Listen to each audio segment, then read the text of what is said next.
Rainy day. She looked over at him and gave a silent look of reproach. He saw the look. He always saw the look. He asked her, "What?" "Give me the keys," she demanded of her husband. He did not have to put on a look of confusion because he actually was confused. "What do you mean?" he asked her as he wondered what she meant.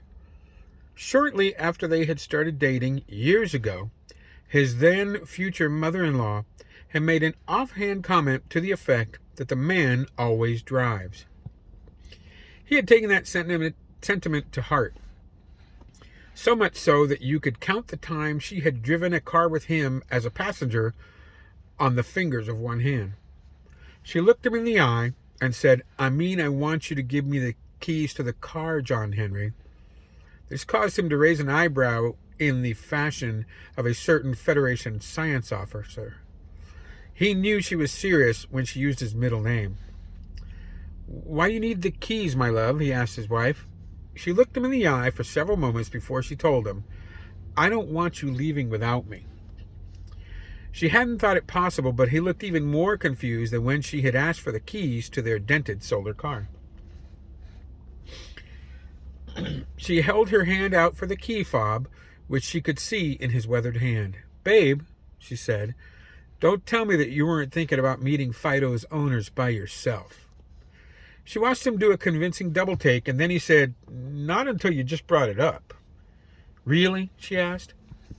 He still had not handed over the requested keys, and he offered, "That's not a bad idea." She immediately told him, "That's not going to happen, John." He really did think it would be best for him to meet Fido's owners on his own. They knew nothing about the dog's owners and whether or not they would be hostile.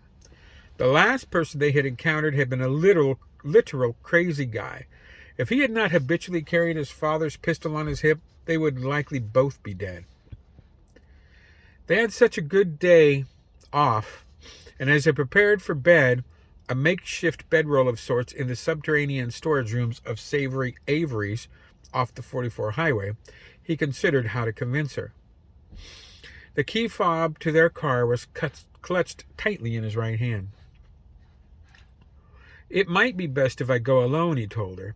He was going to continue, but she cut him off. "No, babe, we're a team. That's how we're going to handle this." He looked a bit distressed at this and hesitated as he looked at her outstretched hand. "Hand him over," she said, and waited for close to a minute before he grudgingly put the key fob in her hand. The next morning had started uncommonly sunny, but had devolved into a cool, misty day. He stood in the roadway a half-mile from the address on Dupuy Street that had been engraved on Fido's tag. They had passed through the small towns of Waynesville and St. Roberts and pulled off of the 44 freeway to get here. They had gotten to their destination a little before noon, and he had parked their solar car in between two small businesses a little more than 75 yards from where he was currently standing. He had driven here, even though she had kept custody of the keys through the night. Apparently, she thought that he might leave her to come meet Fido's owners on his own. Truthfully, he had considered doing just that, but couldn't bring himself to leave her. He was still worried for her safety, but he knew that he could use the backup. On their way to Fido's home, they had gone over their strategy on how the meeting would go. He told her that he agreed they were a team, but that they would do things his way or not at all. They had dressed in their piecemeal body armor, and he was fairly certain that they would be safe from any firearms the dog's owners were likely to have. She had argued that it should be she who initiated the contact with the strangers, with him giving support from a short distance. Her argument was that he was a much better marksman, and that Fido's owners might feel less threatened by a woman. His answer to that was no. He would be the one to greet the strangers for the first time. She would be less than 100 yards away and was a good shot as well. He knew that she would be able to hit any target at that distance. He had covered his body armor with a neon yellow poncho. The thing was seriously so bright that it hurt the eyes if you looked at it for too long. He did it partly to hide the body armor, but mainly so that if things went bad, his wife would have no trouble separating him from other more viable targets. One thing that did worry him was that he had left her with the grenade launcher. The worrisome part about that was he hadn't talked with her about the blast radius on the weapon. He was fairly certain she could put a round close to a target at the distance she was from him, but a grenade like that was deadly to anyone within about 20 feet of the blast, and anyone within about 200 feet was going to get wounded unless they had some serious cover. He would probably be okay with his body armor, but he did not relish the thought of experiencing a blast like that.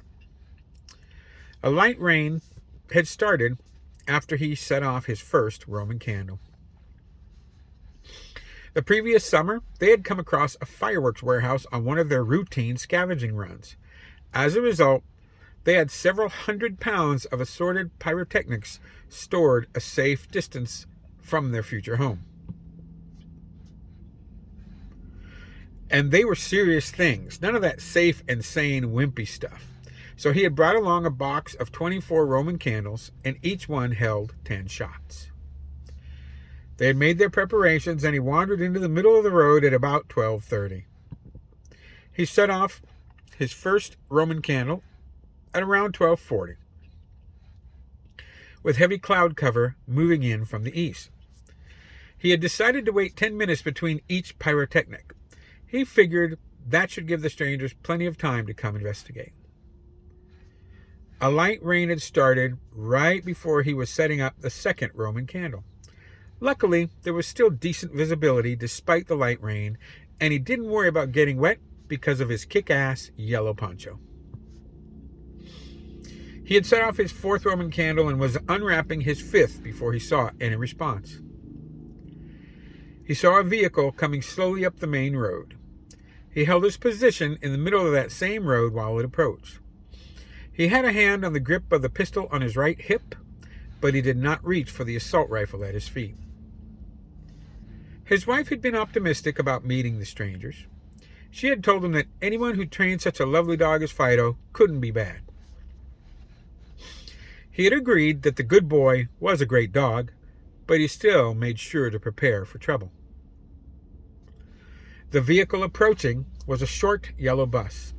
It eventually got close enough so that he could read Waynesville East Middle School across the top of the windscreen. He held his breath as the short bus rolled to a stop. He knew that his wife had a clear shot at the front and left side of the vehicle. They had talked about this, and if things went bad, he would retreat to the side of the road nearest their solar car. There was a handy ditch there that would provide cover. He noticed movement at the top of the bus even as it came to a halt. He saw someone lying prone on the roof, and he had no doubt that someone had a weapon of some sort. He had to admit that he was excited to see another person, even though the last man they had seen had tried to kill him and his wife. He waited less than a minute before people started exiting the bus. 5 people came out of the bus. One of them had clearly been the driver, before a 6th individual exited the vehicle. The last one to exit was smaller than the other figures, and when she did, he heard a frenzied barking coming from less than 100 yards away. "Damn dog," he thought to himself.